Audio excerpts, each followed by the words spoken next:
Hello and welcome. Now I am so happy to be getting back to budgeting and bringing you on the journey with me. It has been many a month since I have spoken about this, and that's just because I put a full stop to budgeting. I had some things go down in my personal life that just left me a little bit compromised, and any extra resources I was putting towards extra things like making YouTube videos or saving money, I just pulled them back towards myself, take care of my well-being and look after my broken heart. And I just wanted to say, like, I am so grateful that I'm able to save, that I'm in a financial position to do that, and that I also have the energy to put towards trying to create myself a little bit of buffer or a cushion to fall back on when things just aren't going so well, or that if I wanted to say yes to doing like new or positive things as well. So I just wanted to appreciate that element. Like, if you're able to save, if you're in a position to save, you're a very lucky person.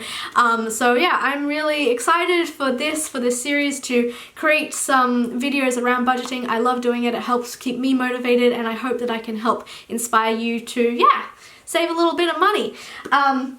So what I'm going to do is just talk about my game plan, I guess, and then we'll see how I will continue to regularly upload videos. So first things first, I am going to be using the cash envelope system. I was previously using the cash clip system, which is exactly the same thing. You just use little binder clips rather than an envelope. Now I have picked up these little envelopes. They came from Daiso, which is like a $2 Japanese store.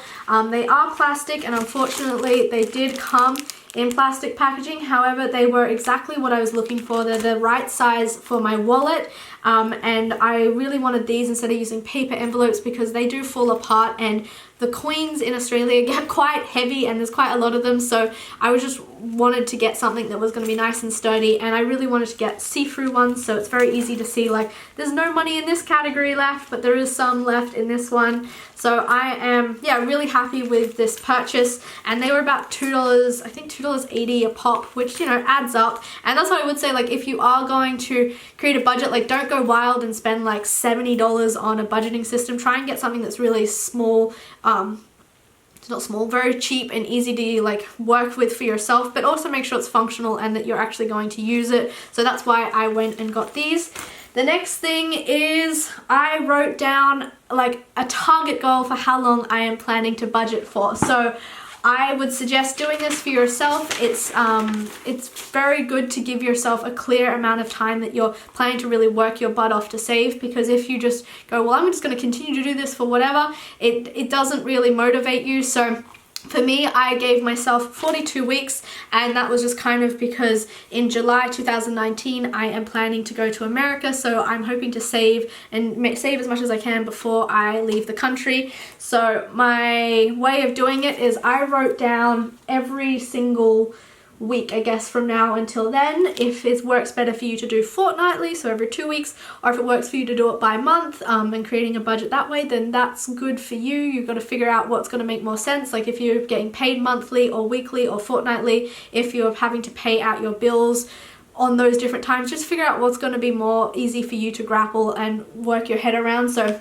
for me, it's weekly. I wrote this out so I have a very clear understanding of how long I have to do this, and it just makes sense to me. So that's what I have done. And then the next thing is to obviously figure out what your categories are. Now there is always going to be outstanding payments for pretty much everyone, such as rent or utilities or whatever that might be. Maybe it's your phone plan as well, but for me currently I don't have any outstanding payments. I also am currently not having to pay rent because I'm back at my mum's house. Now that will change because she's going to go away, and I won't have to pay rent, but I will have to cover all the utility bills that come in. So I will probably set up a direct deposit from my account, and I will not be taking that out in cash because it just doesn't make sense for me to do that. What I will be spending in cash is going to be my everyday expenses, such as groceries and gas and entertainment and things like that. So I have now decided, I guess, what my categories are. That's what you need to do once you've thought about your regular payments. Now, what are your categories going to be? For me, I've got groceries, I have gas, I have my phone,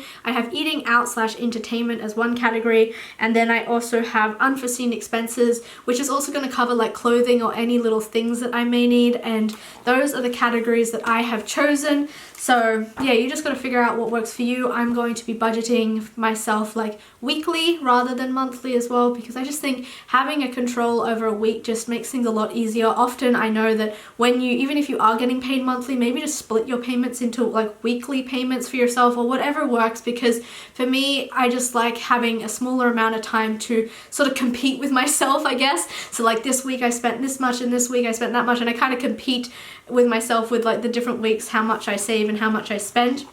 So that's the next thing I would do. And then one thing that you also just need to do if you are planning a budget, whatever kind of budget you're planning to do, is you need to write down every single thing you spend, and to like the cents. So my grandma used to say, she's English, if you take care of your pennies, the pounds will take care of themselves. And it's so true. If you really just focus like counting every single like thing you have, then it will, your money will start to take care of itself if you're really like aware of it. Another thing for me that I like to pay attention to is when I do spend money, I will spend it out of my savings. Like I consider all the money that I have as potential savings that I haven't saved because I've had to spend it for other things. So when I definitely do go into my savings, so I recently just bought a camera. It was over $2,000, which is a lot of money. I now consider myself in debt to myself because I've taken money out of my savings. So my goal, first of all, for the next months until 2019 is to pay myself back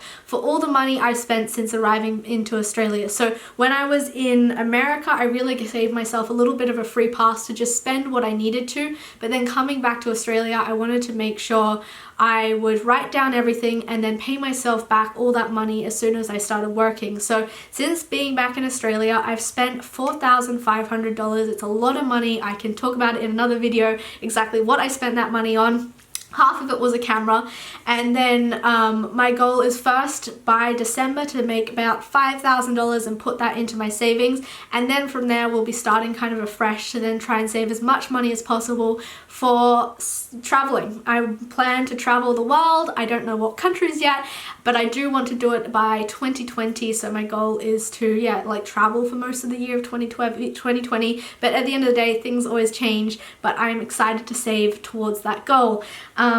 So that is my game plan, I guess.